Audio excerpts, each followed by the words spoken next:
Welcome sa Tagalog Horoscope, ang iyong gabay sa pang-araw-araw na buhay. Hatid namin ang pinakadetalyadong horoscope na magsisilbing gabay mo sa pera, trabaho, pag-ibig, kalusugan, at swerte.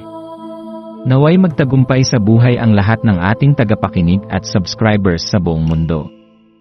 Maraming salamat sa pag-subscribe at tanggapin ang siksik, liglig, at umaapaw na biyayang hatid ng Tagalog Horoscope. Ito ang iyong pang-araw-araw na horoscope para sa Scorpio para sa Mayo 10, 2025. Habang ikaw ay nagigising sa mga enerhiya ng Mayo 10, maaaring madama mong unti-unting gumigising din ang iyong matatag at matibay na paninindigan.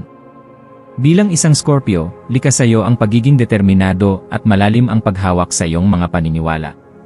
Ngunit sa araw na ito, hinihimok ka ng espiritual na hangin ng pagbabago upang buksan ang iyong sarili sa tiwala, hindi lamang sa sarili mong kakayahan, kundi pati na rin sa mga taong nakapaligid sa iyo.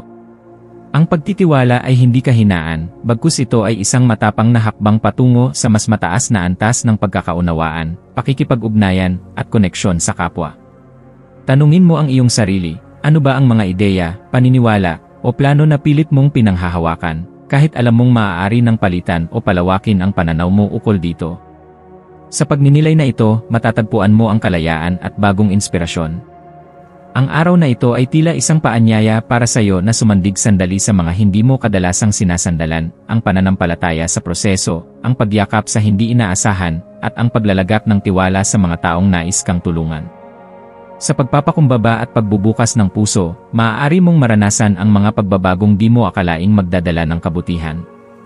Sa halip na ipaglaban kung ano ang dati mong pinanghahawakan, subukan mong tanungin kung may mas makabubuting alternatibo, o kung may mas mabisang paraan para makarating sa gusto mong patutunguhan. Sa ganitong paraan, lumalawak hindi lamang ang iyong pag-isip, kundi pati na rin ang posibilidad ng mas matibay at mas malusog na mga koneksyon sa paligid mo. Ngayon ay isang mahalagang yugto para sa iyong mga proyekto, pangarap at adhikain. Isipin mo na para bang ang mga binhi ng iyong pinaghirapan ay nagsisimula ng magsibol. Kung dati may pag-aalinlangan ka sa kung saan patutungo ang mga pagsusumikap mo, sa araw na ito ay mararamdaman mo ang tiwala na ang lahat ng iyon ay hindi nasayang. Ang pag-aalay ng iyong talento at oras sa mga adhikaing makabuluhan sa iyo ay magbibigay daan sa isang mas masigla at makabuluhang direksyon.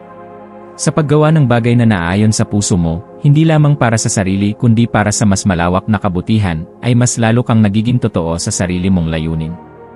Ang iyong passion ay parang apoy na hindi lang para sa iyo kundi para liwanagan din ang iba.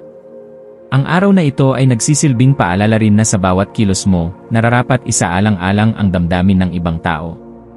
Ang diplomasya ay magiging isa sa pinakamabisang sandata mo ngayon.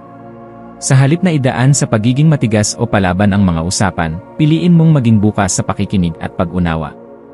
Sa ganitong paraan, mas mararamdaman ng mga tao sa paligid mo ang iyong likas na katalinuhan at kakayahang magdala ng balanse sa anumang sitwasyon.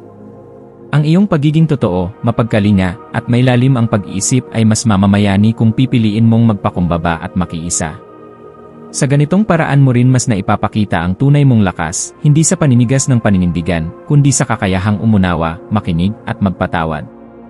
Kung pipiliin mong maglaan ng oras para sa voluntaryong serbisyo, o tumulong sa isang adhikain ngayong araw, mararamdaman mong mas matimbang ang kasiyahang hatid nito kumpara sa anumang personal mong agenda.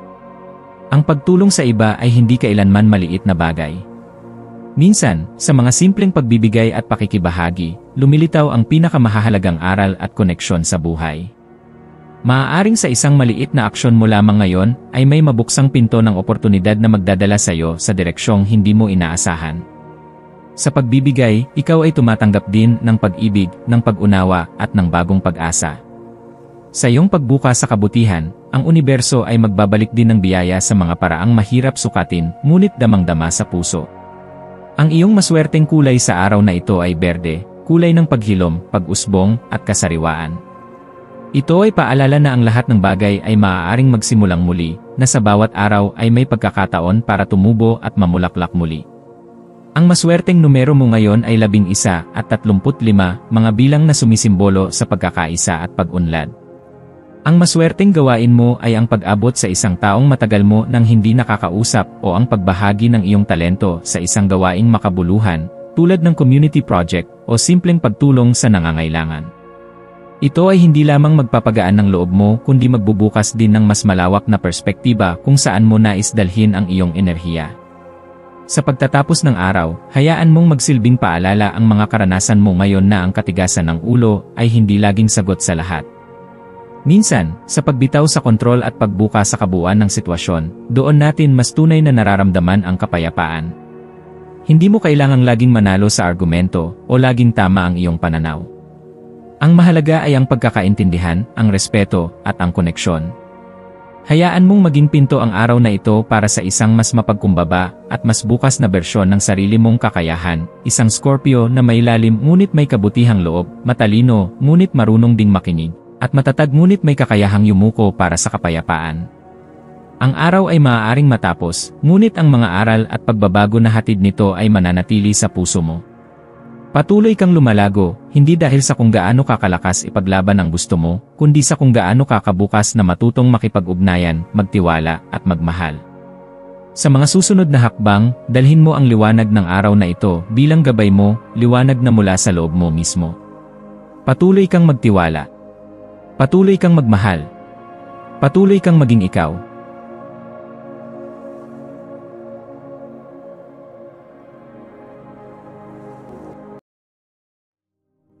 Tayo ay magkaroon ng kaunting sandali upang ipagdasal ang lahat ng mga dalangin ng ating mga subscribers, na sana'y matamo nila ang kanilang mga pinapangarap sa buhay, magandang trabaho, mabuting kalusugan, payapa at masayang pamumuhay, at siksik, liglig at umaapaw na biyaya at kayamanan.